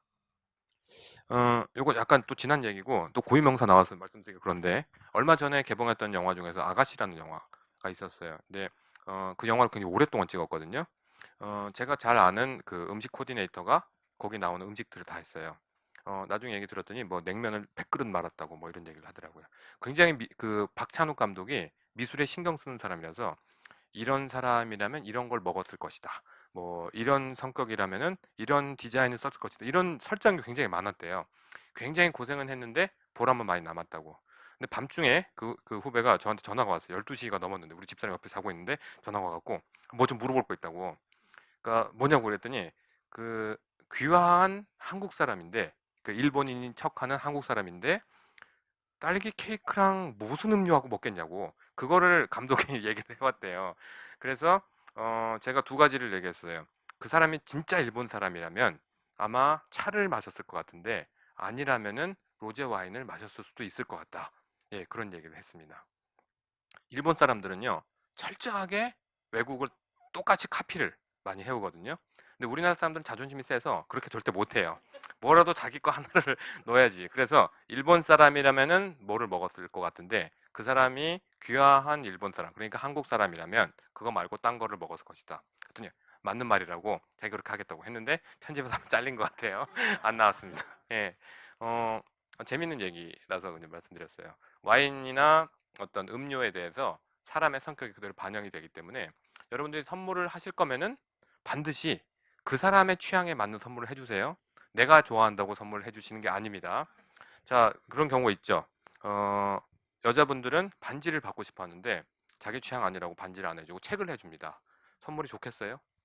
예, 내가 받고 싶은 선물을 해줘야지 좋은 거지, 절대로 내가 좋아한다고 내가 해주는 게 아닙니다. 자, 다음에 나올 얘기인데 먼저 땡겨서 할게요. 자, 가끔 와인을 선물하실 경우들이 많이 있어요. 특히 남편의 뭐 승진을 좌우하고 있는 상사한테 선물을 한다거나 그럴 경우가 있는데요. 그럴 때는 어려워하지 마시고 그냥 물어보세요. 와인 선물을 해드리려고 하는데 뭐 좋아하세요? 라고 물어보죠. 아예 뭐 그런 걸 묻고 그래요 이러면서 근데 저는 보르도 좋아해요. 뭐 이런 식으로 얘기를 해줍니다. 왜? 와인 좋아하는 사람들은 자기가 좋아하는 와인 선물 받고 싶지 내가 별로 좋아하지 않는 와인 선물 받아도 기억도 안 나고 그 사람 나한테 선물을 했다는 것도 잊어버리게 됩니다. 자, 이 다음에 넘어올 게 바로 그 얘기인데요.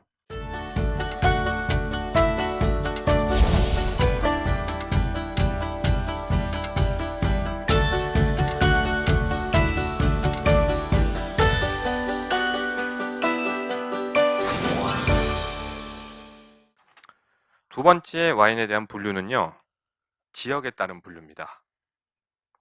자, 지역은 크게, 아니, 어렵지 않아요. 두 가지로만 나뉘면 됩니다.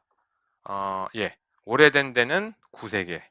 예. 와인 만든 지 500몇 년이 안 된 데는 신세계. 예. 자, 이걸 아까 얘기했던 이유는요, 와인이 좀 좋아하시고 오래된 사람은 거의 100% 구세계 와인을 좋아해요. 예, 물론 이제 요즘에는 신세계 와인도 좋아지긴 했지만 거의 100% 제가 만난 1000명 중에 999명은 그냥 다 구세계였어요. 자, 구세계인데 더 오래된 사람들은요. 와인 공력이 한 뭐 5, 6년 됐다. 이태리도 좋아하고 스페인도 좋아하고 뭐 이런데요. 10년 넘은 분들은 거의 대부분 프랑스로 다 돌아갑니다. 예, 프랑스 중에서 아까 얘기했던 보르도라고 하는 곳에 이상하게 그렇게 가게 돼 있어요. 그리고 한 15년 정도 됐다. 와인 공력이 15년 정도 됐으면요. 이상하게 보르도라고 하는 데서 부르고뉴라고 하는 데로 넘어갑니다. 네, 이상하게 그렇게 돼요. 그래서 선물하실 때 와인 몇 년이나 쳤어요? 이렇게 물어볼 수가 없잖아요. 뭐 어디 좋아하세요? 어느 지역 와인 좋아하세요? 라고 물어보면은 반드시 거의 10중 8구 요 동네 지역들을 얘기합니다. 그러면은 그 지역에 맞는 선물을 사다 주시는 게 선물을 하신 보람도 있고 목적도 정확하게 달성될 수 있습니다. 저나 이런 분들한테 선물하시면 안 돼요. 무슨 법이 있어갖고 절대로 이 동네 와인들 못 받습니다. 가격이 그렇게 안 되기 때문에. 자, 구세계는요, 와인을 1000년 이상 만든 나라들이에요. 그러니까 러시아의 서쪽, 그러니까 그루지아라고 하는 데서부터 포도가 발원이 돼서 아주 오랫동안 와인을 많이 만들어 먹었어요. 서유럽 포함한 동유럽들이 다 그 나라들입니다. 그래서 요 나라들을 올드 월드라고 해서 구세계라고 합니다. 자, 여기서부터 발원이 돼서 미국도 가고 뭐 저 남아공도 가고 호주도 가고 뉴질랜드도 가고 어, 칠레도 가고 아르헨티나도 가고 일본도 가고 중국도 갔어요. 이 나라들은 전부 다 신세계라고 합니다. 예. 어, 중국이 요즘에 굉장히 와인을 잘 만들어요. 그래서 거의 뭐 프랑스 사람 많이 데려다가 와인도 만들고 이래서 중국 와인이 굉장히 세계적으로 인정 많이 받고 있고요. 일본은 일본대로 자기네 토착 품종이랑 서양 품종을 잘 결합해서 만들고 있습니다. 이 두 나라가 가는 길하고 우리나라 와인이 가는 길은 조금 다를 것 같아요.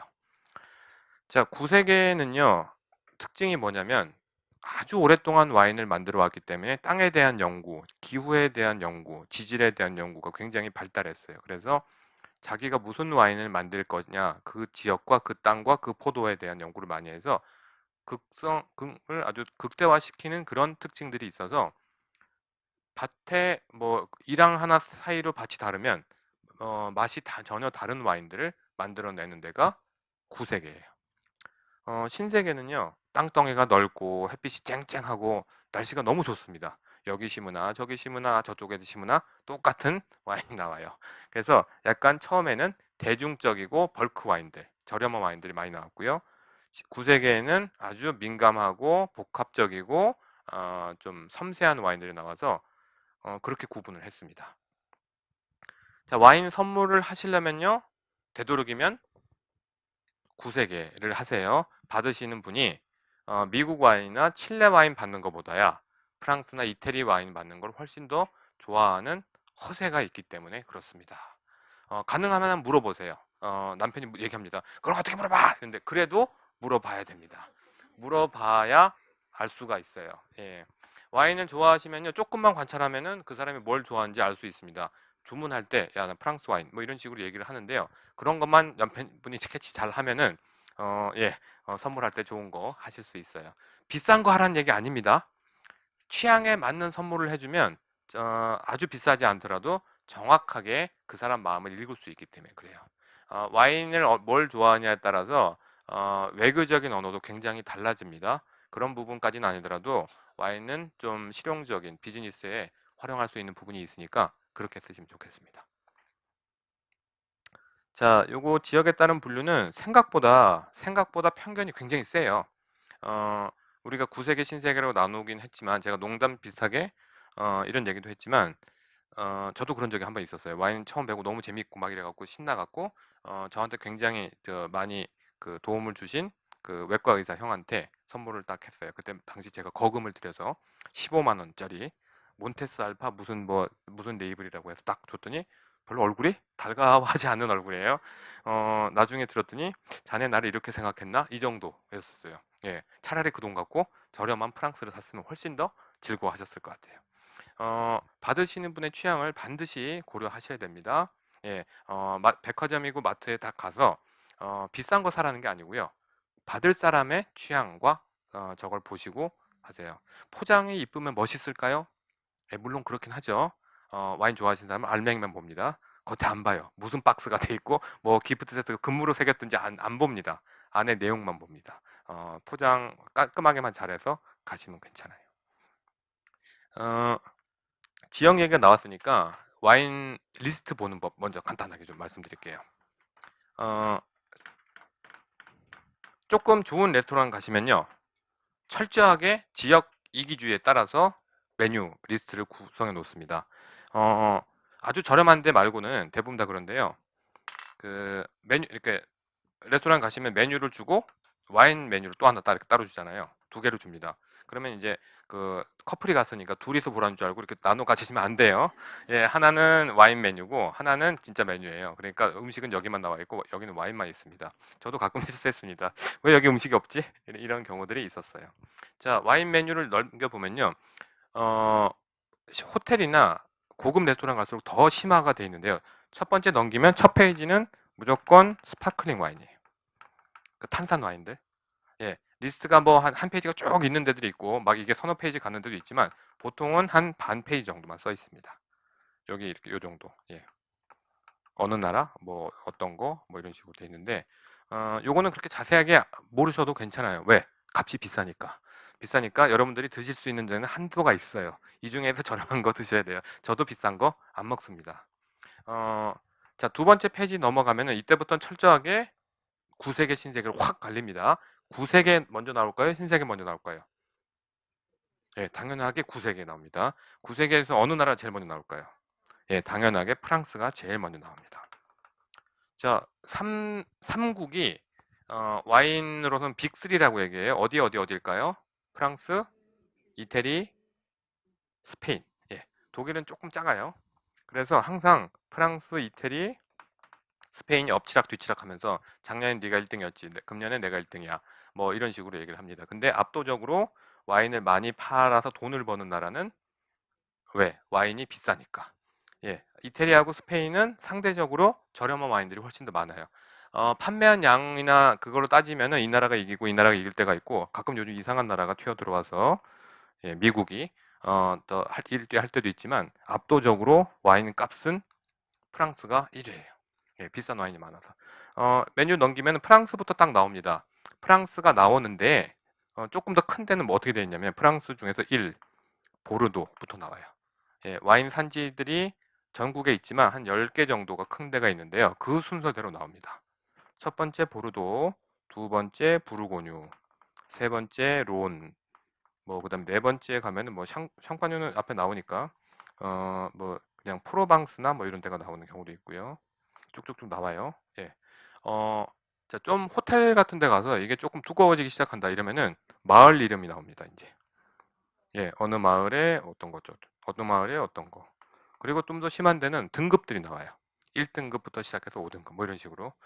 이걸 읽으실 정도 되면은 여러분 저한테 와인 배우실 필요 없는 정도에 되세요. 그러니까 메뉴를 넘겨 보실 때 앞을 보지 마시고 뒤부터 보세요. 괜찮습니다.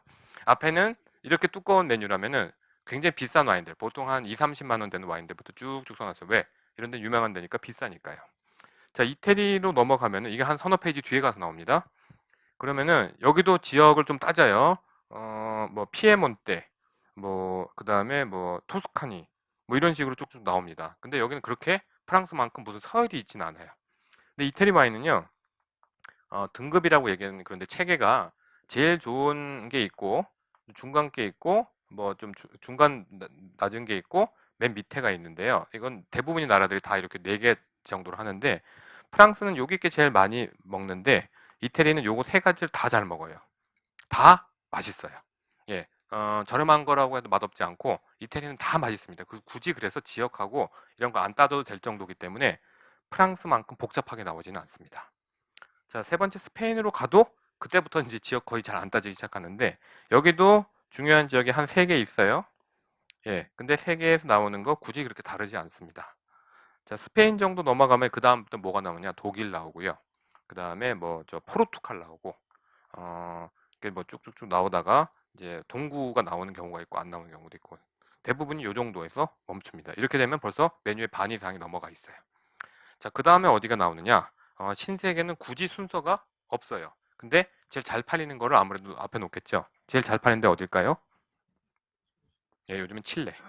그 다음에 미국. 예, 그 다음에 호주. 그 다음에 뉴질랜드. 뭐 이런 순서로 나옵니다. 자, 제가 말씀드릴게요. 친구들이랑 와인을 먹으러 갔다. 내가 쏴야 된다. 뒤로 가세요. 예. 친구가 쏜다 그런다. 앞으로 가세요. 예. 어, 내가 쏠 거면요. 굳이 즐겁게 먹고 맛있게 먹는 게 중요하지. 예, 어디 지역 뭐 이런 거 안 따져도 됩니다. 그냥 즐겁게 저렴하게 잘 드세요. 그리고 친구가 쏜다. 아, 우리 그러면 오늘은 좀 다른 모험도 좀 해보자. 라고 해서 조금 비싼 거 살 수 있도록 유도를 잘 해주세요. 예, 네가 쏜다고 하니까 너무 멋있어 보인다라든지 얘기 잘 해주시면 이런 거 쏠 수도 있습니다. 어, 이게 뭐 예를 들어서 한 3만 원짜리다. 뭐 7만 원, 10만 원짜리 먹으라는 게 아니고요.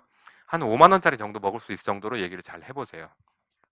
자, 와인을 드실 때요. 제가 말씀드렸지만 리스트를 좀 갖고 계시는 게 좋아요. 저한테도 물어보면은 제가 뭐 와인을 몇천 병을 먹었는지는 저도 모르지만 그냥 물어보면은 20개 안에서 그냥 다 얘기할 수 있을 정도는 해놓습니다.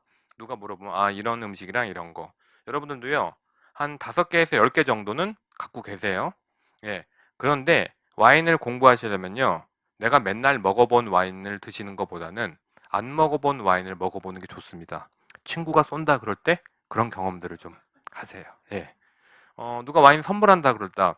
뭐 저렴한 와인이야 내가 뭘 고른다 이럴 건 없지만 선물을 누군가가 해준다 그러면 분명하게 좀 얘기를 하세요. 아, 요번에는 어느 지역에 어느 나라 거를 먹고 싶은데라고 하면은 값이 그렇게 차이 안 나기 때문에 그렇게 먹으면 훨씬 더 좋습니다. 와인 모임을 하시거나 집에서 와인 드실 때도요. 맨날 드시던 그 와인보다는 와인샵에 가시면 요즘에는 그 어드바이저라고 해서 저처럼 이렇게 배지를 다는데 금색이 아니라 은색 배지를 달고 있는 사람들이 있어요.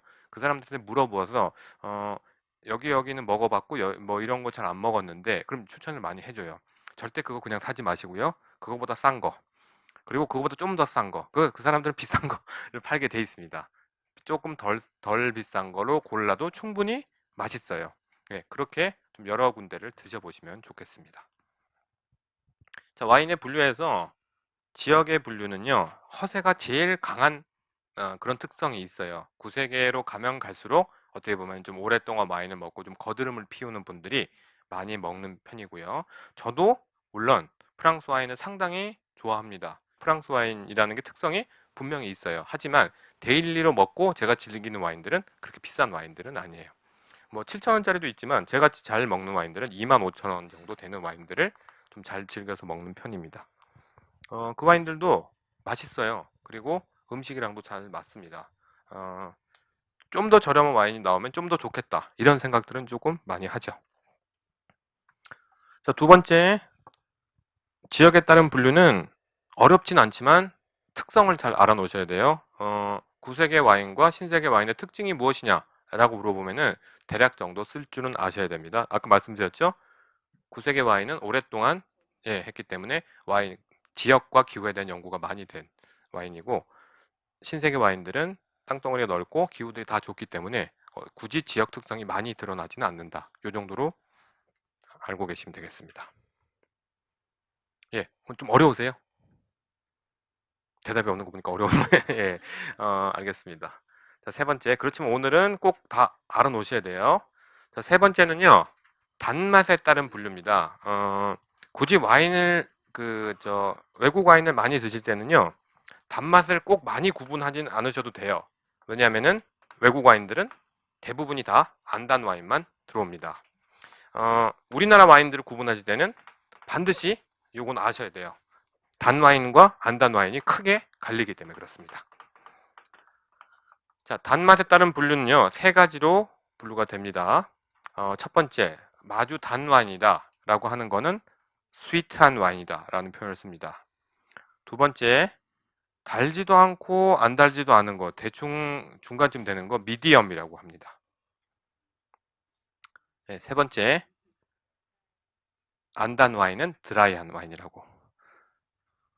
자, 여기 보시면요, 프랑스하고 이태리어를 같이 써놨어요. 이태리 와인을 보시면 단 와인은 반드시 돌체라고 써 있어요. 예, 다른 나라 와인은 잘 안 써 있어요. 프랑스 와인 같은 경우는 드라이한 건 아예 안 써 있고, 단 와인 같은 경우는 두라고 써 있습니다. 왜? 드라이한 와인 줄 알고 샀다가 달면 안 되니까 단 거라고 분명히 써놔요. 그래서 두하고 돌체 정도는 단어가 무슨 뜻인지 알면요, 이태리 와인 앞에 돌체라고 써 있으면 이거 단 와인이구나. 그리고 프랑스 와인 앞에 두라고 써 있으면은 이거 단 와인이구나 라고 정도 구별할 수 있을 정도면 되겠습니다. 자, 보통 예전에 와인을 만들 때 양조 기술이 발달이 안 됐었어요. 그러니까 효모하고 당분이 결합을 하는데 그러다가 그냥 멈춰버린 경우가 많았습니다. 그러니까 당분이 다 분해가 안 돼서 알코올이 조금 나오다가 말고 잔당감은 많이 남아 있었어요. 그러니까 단 와인들이 많았어요. 양조 기술이 발달하니까 어떻게 됐냐? 당분을 다 갉아먹고 알코올을 충분히 뽑을 정도로 와인이 됐으니까 그 와인은 안 달았어요. 안 단 와인이 잘 만든 와인이구나, 좋은 와인이구나, 이런 게 돼서 단 와인은 저렴한 와인, 좋은 와인은 드라이한 와인, 이런 공식들이 좀 생겼어요. 자, 그래서 와인에 대해서 물어볼 때 드라이하다는 얘기가 약간 좋은 와인이다, 이런 정도로 얘기들이 좀 되는 경우들이 많아요. 자, 이럴 경우에 제가 한번 말씀드릴게요. 여러분들이 와인 모임에 가셨어요. 와인 모임에 가셨는데 어떤 사람이 와인을 들고 왔습니다. 와인을 이렇게 하나씩 다 따라줘서 맛을 보시고 뭔가 얘기를 하잖아요. 뒤에 가서 얘기하시려고 그러면 되게 힘들어요. 빨리 먼저 한마디 해주시는 게 좋습니다. 대학원이나 이런 토론회 가서도요, 뒤에 가서 얘기하려면 힘들어요. 먼저 얘기를 선빵을 나눠주시는 게 훨씬 좋습니다. 자, 뭐라고 하냐? 드라이한 좋은 와인이네요 라고 그냥 한번 날려주시면 그 다음부터 별로 얘기 안 하셔도 괜찮습니다. 자, 드라이한 좋은 와인이다, 무슨 말이냐면요, 그냥 잘 만든 와인이고 좋은 와인이다. 예전에는 이제 드라이한 와인이 좋은 와인이다 했는데요, 굳이 꼭 이렇게 그렇지 않다 하더라도 드라이한 와인을 갖고 왔으니까 당신은 와인을 잘 아시는 사람이네요, 이런 칭찬도 들어있는 얘기예요. 한번 따라해 보실까요? 드라이한 좋은 와인이네요. 예, 선빵을 날려주셔야 돼요. 예, 뒤에 가서 다른 사람이 얘기해버리면 나는 얘기할 게 없어집니다. 자, 이런 얘기를 했더니 꼭 딴지 거는 친구들이 있어요. 이거 달잖아 라고 얘기를 합니다. 드라이하지 않잖아 라고 얘기를 하는데요. 자, 그때 밀리시면 안 돼요. 밀리시면은 그 친구한테 평생 자꾸 괴롭힘을 당하게 됩니다.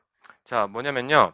어, 드라이한 와인이라고 얘기하는 거는 가지고 온 사람을 칭찬하는 의미였어요. 드라이한 좋은 와인을 갖고 왔다는 얘기인데, 그걸 딴지 거는 거는요. 갖고 온 사람한테 욕을 보이는 행위입니다. 단 거, 싼 거 갖고 왔네? 뭐 이런 뜻이 돼버려요. 자, 그때 밀리면은 나만 망신당하는 게 아니고 와인 갖고 온 사람도 망신당하는 거기 때문에요. 그때는 이렇게 얘기하세요. 내 입맛에 드라이하고 느꼈다고 그렇게 얘기해 주시면 됩니다. 사람의 입맛은 다 취향이 달라요. 그리고 스윗하고 미디움하고 드라이의 구분이 법적으로 돼 있느냐? 아니에요. 이거는 정말로 마시는 사람들의 취향에 따른. 제가 광희 얘기 한번 드렸죠. 예, 뭐 무슨 프로에서 광희가 나왔는데 설탕물의 그 저기 당분을 조금 달리해서 줬더니 광희는 하나도 안 달달하 그랬고 다른 사람은 너무 달달하고 다 얘기했어요. 왜냐하면 광희는 콜라를 많이 먹어서 단 거에 대한 어떤 내성이 별로 없어서 아주 달지 않으면은 별로 이렇게 느끼지 못한다고. 그래서 나는 드라이하게 느꼈다. 너는 스윗하게 느꼈냐? 너하고 나의 취향 차이다라고 대꾸해 주시면 되세요. 그 친구는 가지고 온 사람도 욕보이려다가 망신은 당해버린 그런 게 돼버립니다. 어, 저는 그 상대적이라는 거 말씀드리면 저는 동굴에서 일을 하잖아요. 동굴이 상당히 춥거든요. 보통 한 온도가 12도 정도 돼요. 그러니까 동굴에서 할 때는 항상 겨울 양복에다가 내복을 입고 있어요. 그리고 다른 분들은 이제 패딩을 입고 있고. 그러다 보니까 여름에는요, 제가 에어컨 웬만한 거 키면 별로 안 시원해요. 그건 19도 정도 되니까. 동굴쯤 들어가지, 아, 좀 시원하네. 이렇게 정도가 됩니다. 예, 추위에 내성이 생겨서. 예, 단맛도 내성이 생겨요. 단 거 자꾸 드시다 보면은 단 와인이 별로 달지 않게 느껴집니다. 영동의 와인 중에서요, 아마 우리 수업 중에는 안 갖고 올 것 같아요. 원 와인이라고 있는데, 원 와인은 요 세 가지를 구분해 놓습니다. 스위트한 와인, 드라이한 와인, 미디엄 와인 요 세 가지를 구분해 놓는 데는 거기랑 우리나라 저 충북의 그 단양에 있는 매실 와인이 두 가지만 이렇게 딱 세 가지로 구분되어 있고 다른 와인들은 다 스위트하거나 드라이하거나 이렇게만 구분해 놓습니다.